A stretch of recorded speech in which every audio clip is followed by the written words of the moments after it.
Hi there everyone, Matthew here. This is my first ever YouTube video, so I'm hoping I don't make a complete mess of it. My first ever video here is about this brilliant camera actually. And I'm going to hopefully if this goes well, I'll do a series on these. It's the Kodak Brownie. There's millions of YouTube videos about these things, but I wanted to really talk about these as someone who's used them and give my personal experience with them anyway. You know, a lot of my generation do iPhones and other digital things and spend an absolute fortune on them, but I have to say I've been amazed at this, and I've been using this. I've owned this for over 2 years now. Actually, I bought it. It had actually been serviced recently, and I got it off eBay for £25, which I think if you're in America is about $40 or something. And it's just amazing. This particular one, it's in blue. You can see that anyway. And it was made between 1929 and 34, 35, something like that. Now there's lots of YouTube videos which will tell you about the camera as a camera, but it's got a shutter speed of about 1/50th.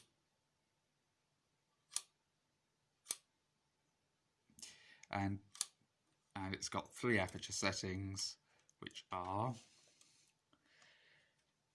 controlled by this dial here. If you leave it down, it's f11. If you pull it up, it's f16. And if you pull it up again, you've got f22 or 32, I can never remember. So you've got some choice of options as to what you want to do with it in different lighting conditions. It's not quite as restrictive as people think.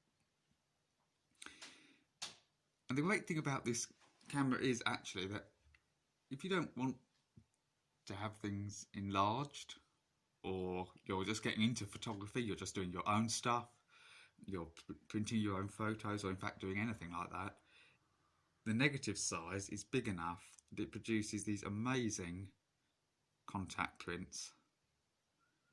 I've actually laminated these just so I can keep them in my pocket without getting them damaged, but obviously don't have to do that. So it produces brilliant contact prints the size of a credit card. So ones like this, hopefully you can all see that. You know, just beautiful quality. Or you can also produce amazing enlargements like this. That's 7x5.